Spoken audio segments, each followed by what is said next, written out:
everybody, and welcome back once again. Another edition of Inside the Headset, Week 8, Game 8. I'm with the head coach of the Oakland Patriots. Coach, last Friday night I was with you. You took on the Laverne Wolverines in a great matchup, but got into the second quarter, kind of mashed the hammer. Talk a little bit about that game.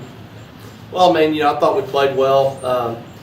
Obviously, it was a game that our kids were excited about, considering, we never talked about it last week, but after, the game last year, it was a game that we had, I think everybody kind of had penciled on the schedule that they were ready for just because of, the circumstances that took place last year. So, very proud of our kids last week. We were focused. I didn't think we were looking ahead to Blackman, and obviously the way we played in the second quarter, it showed.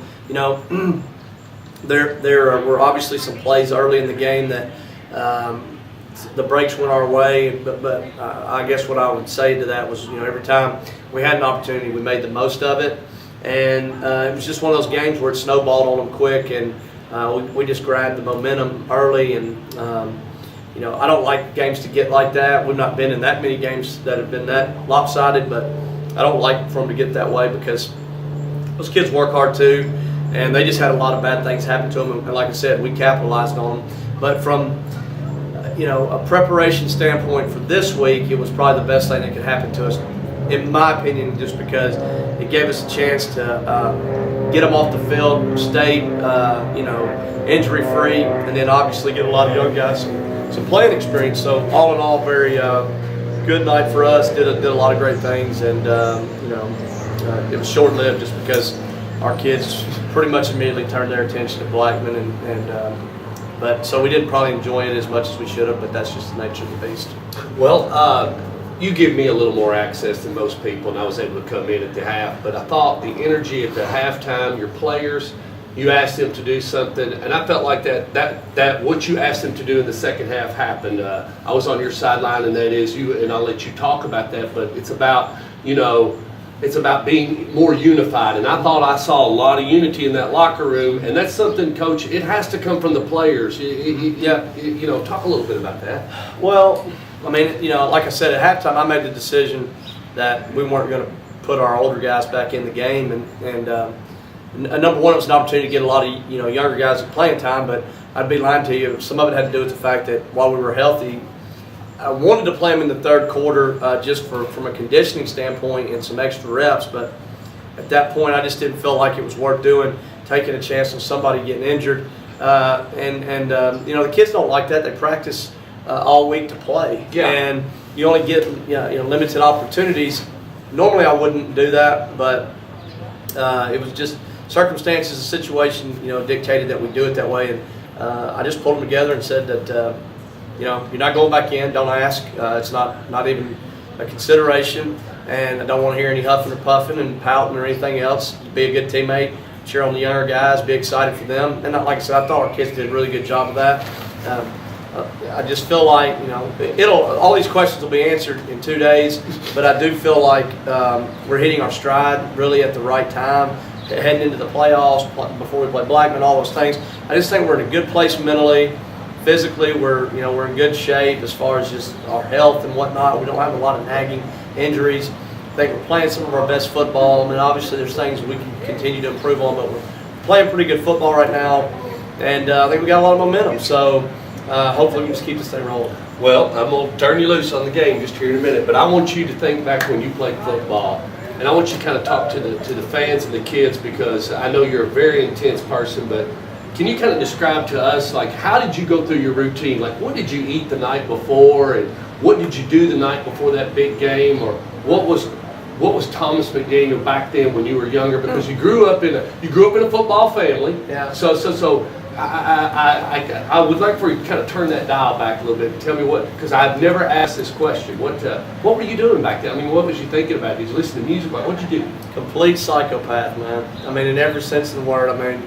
I've just always been, fanatical and compulsive about a lot of things that deal with football. And people that know me, which a lot of people would tell you this, I operate differently than some. I don't know that I use the energy to harness anything other than at the end of the day, football is a fight. It's a it's a fight. And you know, when you're fixing to go into a fight, you want to inflict, you know, some pain on somebody. And I don't know how else to say it other than just come right out and say it.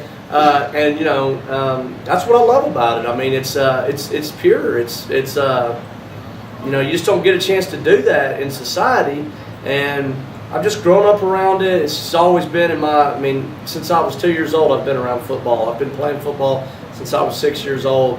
And I knew early on that I was going to be a football coach. And I've just been so blessed to be able to obviously coach football at the highest level in the best district in the state and all those things. But those things don't happen without a lot of support from my family and friends. You know, I've said numerous times before, I got the best staff in the state. I've got a great coaching staff that works extremely hard. Take a lot of pride in getting our kids prepared. I think, you know, I would put our practices up against anybody in the state. I think we do a great job of staying organized, practicing with tempo, practicing with a purpose, all those types of things. But as far as preparing as a player, I mean, it's just, you know, everybody's different. That's one thing I learned when I was in college early on. You know, not everybody's like me. Not everybody wants to be in a shell. Well, you know, on game days, I want to be left alone. I don't want to talk to you. I don't want to smile. All I want to do is get ready to go out and fight. And you know, some people are a lot more laid back than that. And that's one of the things I learned when I played, and I'm learning now even as a coach. You know, not everybody gets ready the same way, and that's okay as long as you are ready. And you know, so it's interesting. You learn that, you know, people get prepared differently. You have to coach people differently. Not everybody. I mean, some kids, you know, it doesn't matter what you say or how you say it, they're going to do what coach says. Yeah. You know, but there are some kids that you can't motivate unless you yell at them, and then there's some kids that you can't motivate unless you talk to them. You know, they won't listen to you when you scream. So every kid's different. It's part of being a psychologist. Really, I mean, as a coach, you have to. Psychological aspect is there for players. One of the things I've learned more recently, it's there for coaches. I mean, coaches are different. You got to handle your coaches accordingly. Some coaches I can get on to. Some coaches I got to pat on the back, and I'm not a big pat on the back kind of guy. So I'm a black and white. Do your job, and when you do your job well. Good, but I'm not going to say anything about it. That's what you're supposed to do. But I have learned that, you know, everybody has to be handled differently, and again, same thing with players. But it's just it's all part of the process. I think the process of the game on a Friday, the build-up, the leading up to it, everything is for me. It's I guess ritualistic or whatever. I'm going to do certain things now every week a certain way. I used to be a lot worse about I had to have these socks and this belt. And, I don't do that anymore. You know, oh, wow. You know, I've calmed down in some of those things. Go 6 and 5, and you'll learn that the hat doesn't necessarily. The hat, the belt, the shoes, they're not going to make. You know, you got to have. You're out there going, oh boy. You know, there are other things other than what you wear that dictate the outcome of the game, but there are some things that are, you know, that I do as a routine, and that's. Creature of habit, whatever. So all that being said, I'm doing what I've always done, and like I told them on the radio Saturday morning at 10 o'clock, I was fixing to have a stroke, and only because I'd been working on Blackman, and I'm ready to get this one over with, you know. So I think our kids are, and their kids are too. So it's exciting. It's going to be an awesome event. Well, let's talk just a little bit about it, you know, and then we'll put it to bed and then try to do it. First off, you know, it's of course going to be a TV night, so the game's going to move a little slower than we like for it to because of the commercials and whatnot, and kids will take that in. I think that's not going to be an issue. Crowd will be electrifying, and those kids know each other, but the youth football aspect, these kids know each other. There's not this is a true, I guess, city rivalry for this one, for this season, for this time. But there's not any hatred. I mean, if anything, don't you just want a good, competitive, fundamental, sportsman-like, picking guys up, but also, like you say, let's go out there and let's play football and have some fun. But at the same time, they're going to try to be getting the W. Just no different than you will. I mean, I think that it is. I just hope that the game lives up to what everybody expects. You know, every year you're going to have one or two of these games in our district. This one, obviously, because it's so late in the year, and we're both 8-0. It's for the district championship. You know that right now. Usually, there's years where this game has to be won or that game has to be. There's different scenarios that can be played out. Right now, we're at the end of the year, and you know this is for the district. And all of the district games are rival games. I think No, you know what I'm saying. I wouldn't steal them from those, but I think it's kind of special this year because the teams, neither one of you are. They've got their bullets. You've got your bullets. It's kind of all right. It's No, I just think that the timing of it is one factor.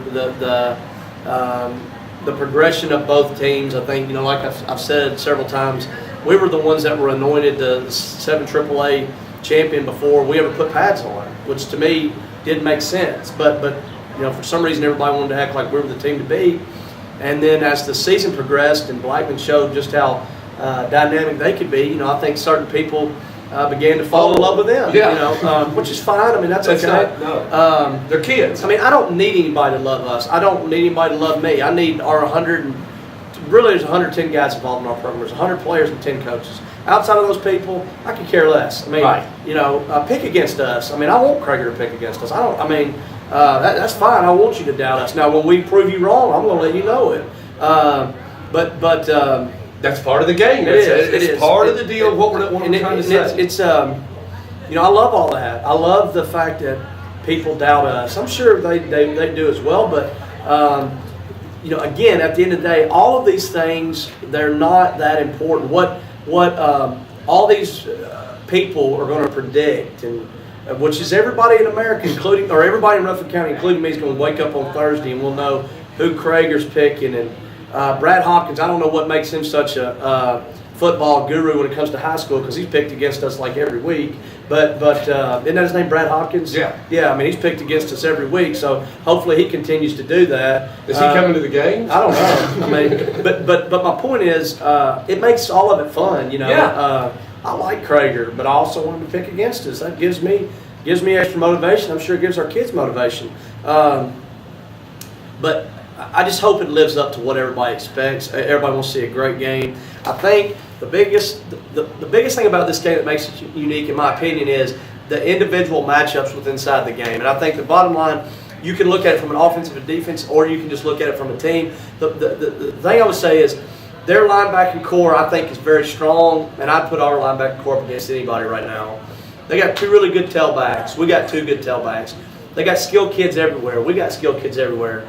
Everywhere at each position, there's matchups, and that's what football is. It's 11 individual fights, and you gotta pick and choose when you're going to try to dominate somebody, and sometimes you're going to get beat. You have to be able to be resilient, and get up, and understand you lost that one or whatever. But hopefully, this is a game where there's a couple plays, 3 or 4, that are the difference, and I hope we're on the positive end of those plays. That's really what it's going to come down to. But at the end of it all, I really believe it to be true. That's why I'm not really that nervous about the game. Is the more physical team will win. I believe that. I think. And then we're going to find out who's going to be ready for the playoffs. Yeah, the line of scrimmages will be determining factors in this game. There's a ton of athletes on the field. There's a ton of skilled guys that are. There's going to be as many Division I type kids on the field this Thursday. Has been in this county a long time. But I really believe it's going to be the linemen that are going to decide the game. And it's not going to be a game of trickery. It's going to be, we know how they're going to line up. They know what we're going to do. It's going to be very simple. We're either going to line up and be more physical and smash them in the face, or they're going to do that to us. I mean, it's really going to come down to that. And because Blackman's a run football team, they go about it a different way than we do, but they still get hunks of yards. They're going to run the football, and we're going to try to do the same thing. So it's going to be a great matchup. I have a lot of respect for what they've done. I hope that our 2 teams play with respect for each other and just represent our district, because I think there's going to be a lot of eyes on this game. I know there's people driving in from different areas, Chattanooga, Knoxville. I got buddies driving from all over just to come in to see this, because this is 2 of the best teams, and you get to see it in week 9 of the regular season. It's going to cost you $7. Yeah, it's going to be a great one. I mean, you'd like to raise the price to 10. Yeah. But it's going to be a big time, and hopefully, like I said, I know Blackman will be ready, and I think our kids are ready. I think we've had a great week of preparation, and I know they're excited. But it is time to put this one in the bag and get it over with.